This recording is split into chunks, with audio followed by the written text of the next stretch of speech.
Swayam Prabha. Digital India. Educated India.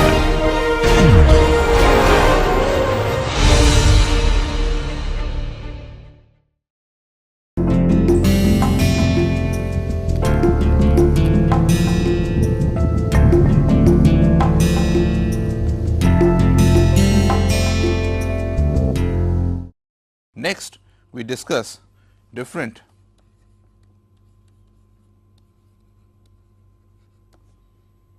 mechanical elements that are used in machines or structures and the forces, moments generated by these elements. Our strategy would be, I will take each element, discuss about it and then solve a related example. The simplest of the elements is a string which can apply a tension. Suppose I am pulling a ball or something tied at the end of a string by a force F and it is not moving, then the string applies a tension in the opposite direction. But remember, a string or a rope can apply tension, but not compression. That is, if I instead push the ball the other way, the string would not be able to stop it. On the other hand, if I have a bar made out of a material, a rigid bar, it can apply both a tension as well as a compressive force. So, if I have a ball at the end of it, if I pull it by force F, it will apply a tension T if the ball does not move. If I push it in by a force F, it will apply a compressive force of equal amount in the other direction. Next, let us discuss the contact force between a surface and say a rod or a box on it.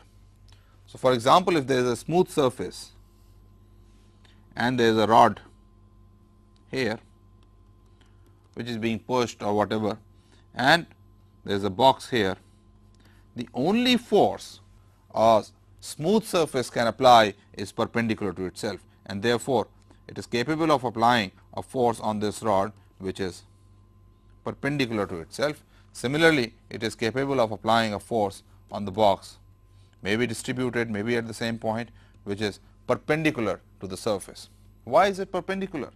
Imagine if it were not perpendicular, what would happen?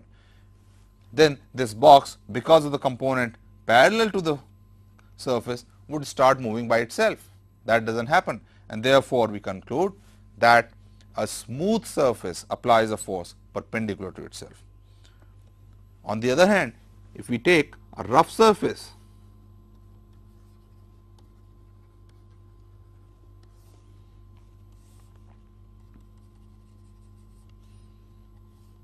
it can apply a force along the surface also, opposite to the tendency in which, opposite to the direction in which the object has a tendency to move, and therefore, this would be direction of frictional force due to the rough surface, and of course, there is the normal force. Similarly, if there is a box and if I am pushing it this way, it will experience a normal force as well as a frictional force parallel to the surface.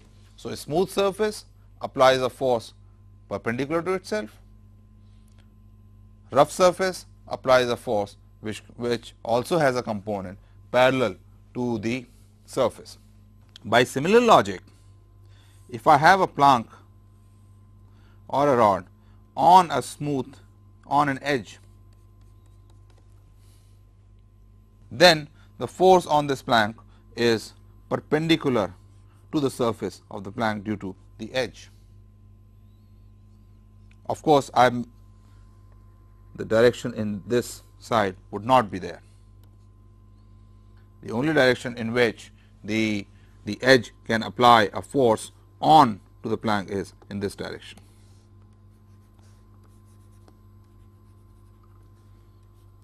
If on the other hand there is some roughness, then there could be a force, frictional force in this direction also. Recall the example that we did earlier, where we had a brick on which I had a rod and I was trying to lift a weight like this, which applied a force downwards of 1000 newtons here. We realized that without the roughness here, the rod would tend to slip.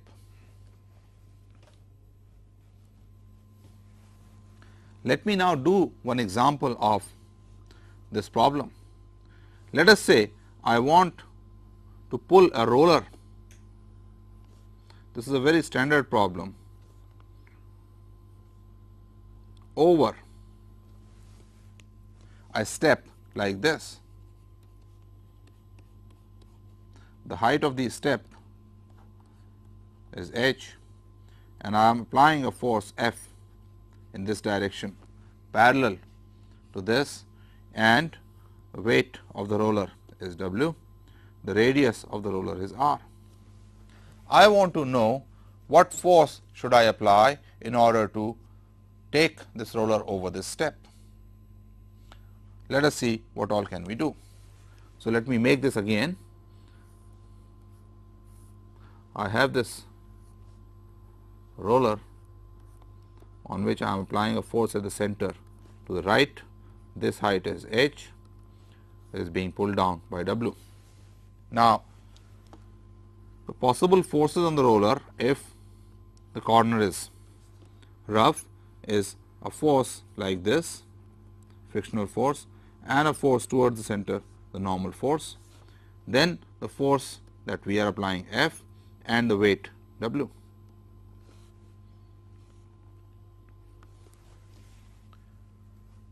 To find F, it is very convenient to take this point as the origin and balance torque about it.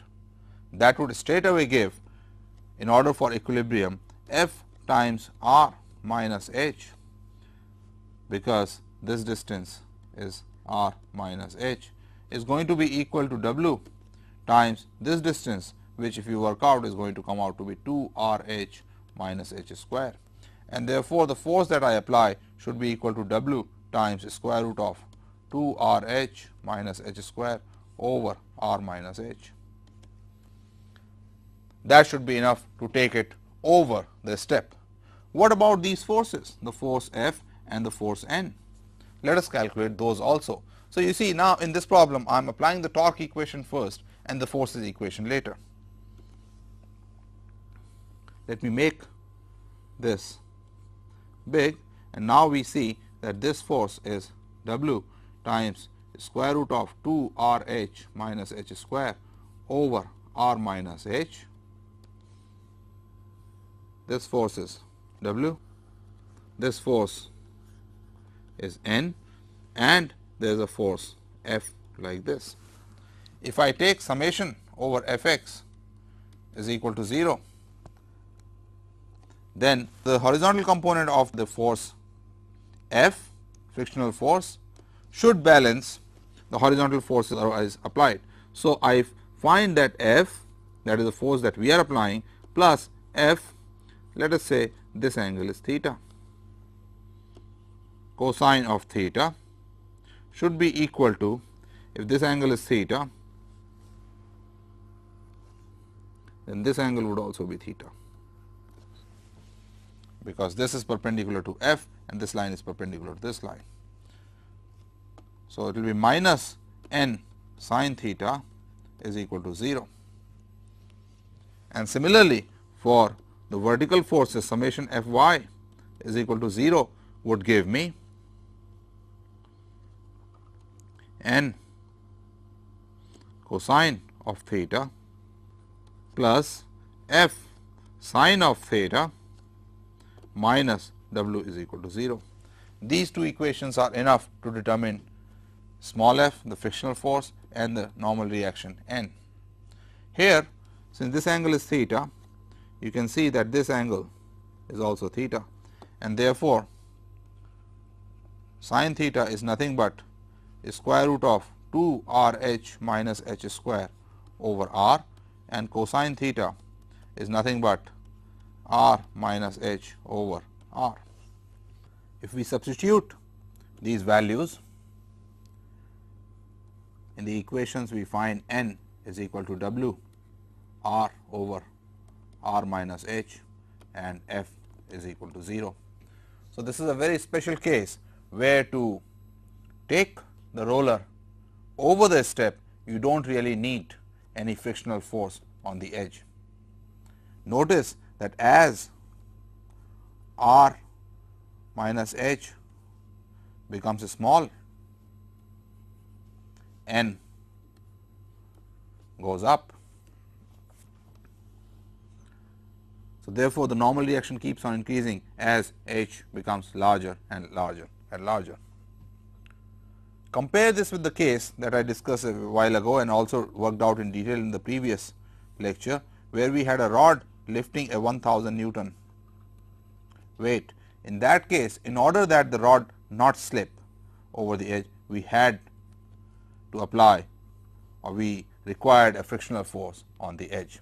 So, what we learn is that a rod or a plank on an edge can apply normal force in the case of smooth surfaces, and a normal force and a frictional force when the edges and the surface are rough.